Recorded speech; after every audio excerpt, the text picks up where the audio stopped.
ባይሆን ደስ ይለኝ ነበር ምክንያቱም ለኔ እንደ አንድ ኢትዮጵያዊ የትኛውም ብሔር ውስጥ ያለ ሴት እህት እንዳለው ሲደፈር ደስ አይለኝም። አሁን ደግሞ በአማራ ትግል ውስጥ እንደመኖሬ መጠን አማራ እህቴ ስትደፈር ደግሞ በጣም ያመኛል። ስለዚህ መደፈርን ማየው እንደ ሴት ልጅ ጉዳትም እንደ አንድ ደግሞ እንደ ወንድም ጥቃት ነው ማየው። እህቴ እንደተጠቃችብኝ ከኔ በላይ ነኝ በሚል አካል እንደተጠቃች ስለማየው ባይሆን ጥሩ ነበር። እንደ አማራ ስነ ልቦና ደግሞ ሴት ልጅ ስትጠቃ ወንድ ልጅ ባይኖር ይሻለዋል። ስለዚህ ባይሆን ጥሩ ነበር፣ ግን ጉዳዩ ሀፕን አድርጓል። እየደበረኝም ቢሆን አምናለሁ። የማምንበት ደግሞ ነሆለል ስለሆንኩ ሳይሆን ወይ ደግሞ ዝም ብዬ ባቦ ሰጥ የማወራ ሰው ሳይሆን የተደረገውን ታሪክ በደንብ አድርገን ተገንዝበን የዚህን መንግስት ያለፉት 6-7 ዓመታት ቀደም አንተ ያለፈውን ነገር ተውትና ስትል ነው ያለፈው ነገር አይተው። ምክንያቱም ያለፈው ድምር ውጤት ነው ዛሬ ላይ ፖለቲካችንን የሚተምነው። ትላንትና ላይ የምንሰራቸው አፕስ ኤንድ ዳውኖች ናቸው ዛሬ ላይ ፖለቲካችንን የሚተምነው። ስለዚህ ከዛ ተነስቼ ነው ለምሳሌ አንዳንድ ነገሮች ልንገር። 2020 ላይ ስኮላር አት ሪስክ ኔትወርክ የሚባል በአማራ ሴቶች መደፈር ላይ ዜና ወጥቶ ነበር። ዛሬ ተቋሚ የሆኑት እነ ያየሰው ምናምን ይለቁልሃል። አንዴ ቃል እሺ፣ ከዛን ምንድን ነው የሚሆነው? ከዛ በኋላ ፍርድ ቤቱ ገለልተኛ ይሆናል ብለህ ትጠብቃለህ? እንደዚህ አይነት ሀገር ላይ ይኖር አይደለም። ዶክመንተሪ ሰርተ እንዲሁ እኮ ያለ ዶክመንተሪም እኮ እነ ክርስቲያን ታደለና ሌሎች የአማራ ታጋዮች ፍትህ ተነፍጓቸዋል። እንዲሁ ያለ ዶክመንተሪ ሊድ የሚያደርግ ይሄው እንዲህ ነው እንደዚህ ዱ ዩ ቲንክ አይ ቲንክ አያና የህግ ሰው ነው የምትመስለኝ ካልተሳሳትኩ ማለት ነው።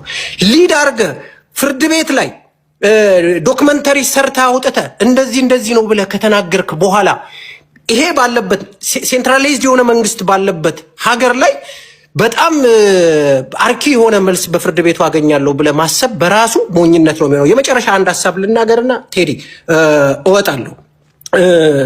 ምንድነው የአጫሉ ግድያ ለምሳሌ በአጫሉ ግድያ ጊዜ ዶክመንተሪ ኦነግ ሸኔ ብሎ መንግስት ሰርቶልን የለ እንዴ?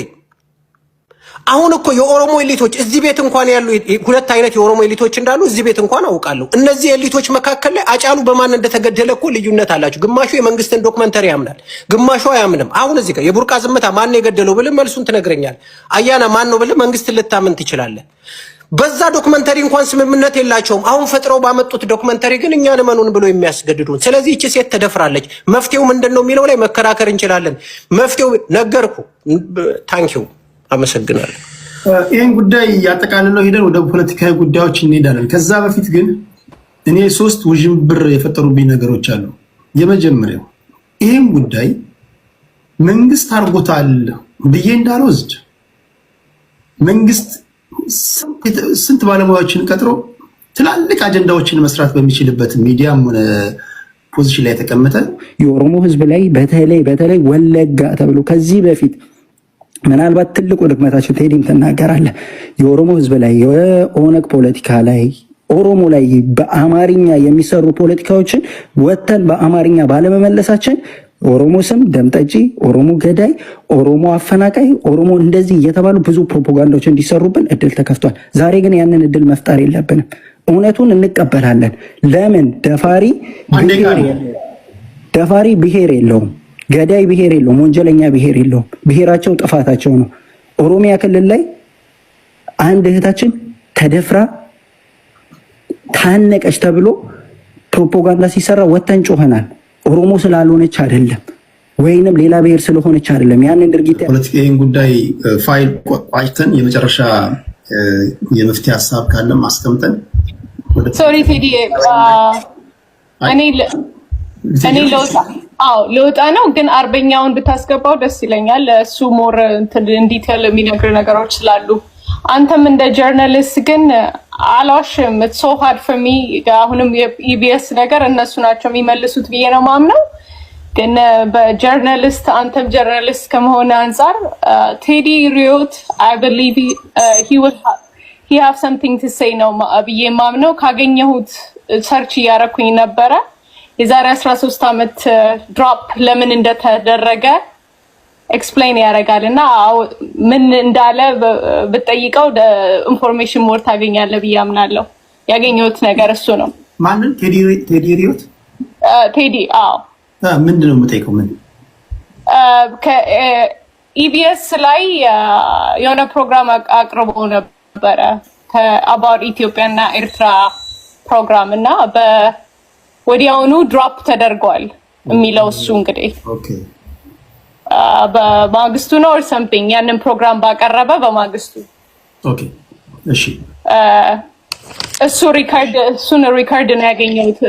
ኮኔክሽን ከፖለቲካ ጋር ግንኙነት አላቸው የሚለውን ነገር ስፈልግ ነበረ እና እሱ ያንን ኤክስፕሌን ማድረግ ይችላል ብዬ ነው ማምነው። ቴንክ ዩ ቴዲ።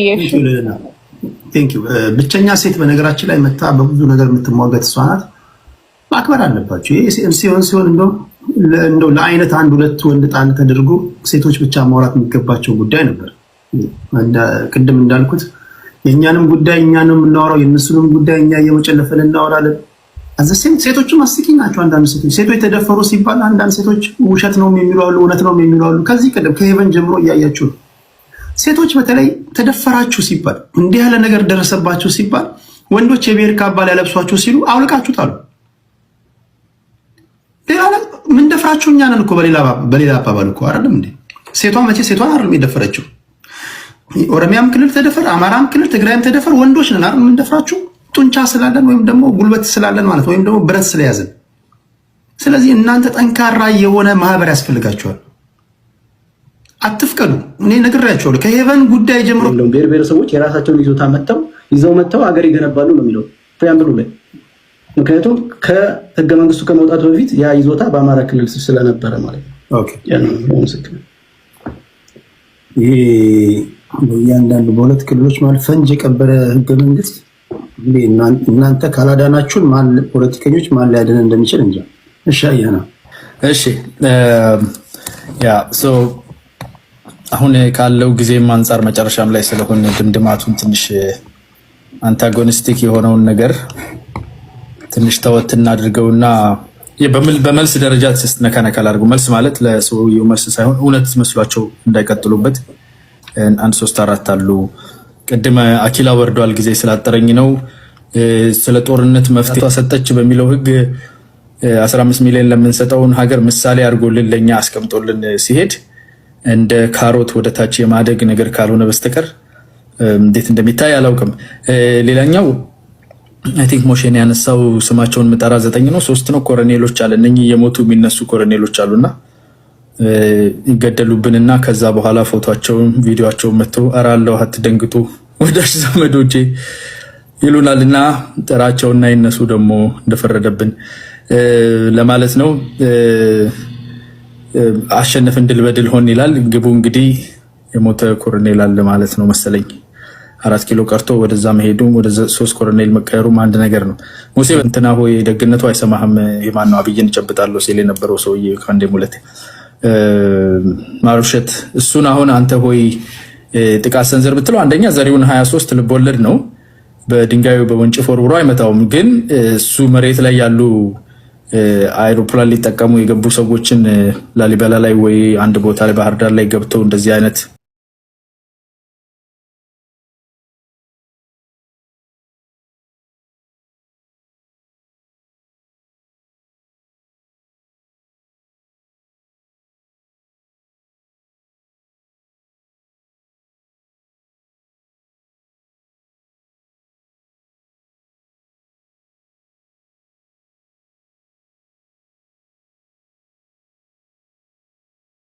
አምስቱም ደግሞ አይሟላም። በነገራችን ላይ 10 ነው ነገር ለክፉም ለደጉም ቼክ አድርገው 10 ናቸው። ግን አንተ 10 ናቸው ስትል እንደፈለክ ነው የምትተነትነው አሁን። ስለዚህ ለራስ መፍረድ ማለት ትችላለህ። አትችልም እኮ ያለ የለም ግን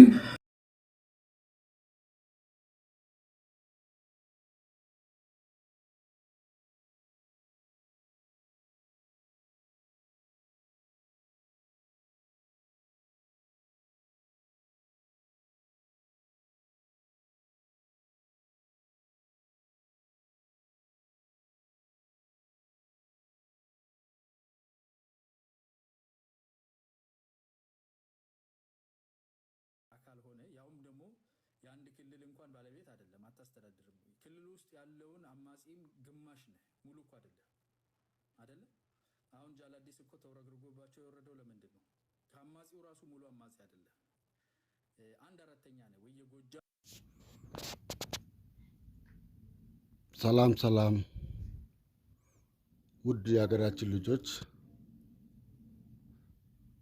ያው እንደሚታወቀው በሀገራችን ጉዳዮች ላይ ጥሩ ጥያቄና መልሶች ስላሉን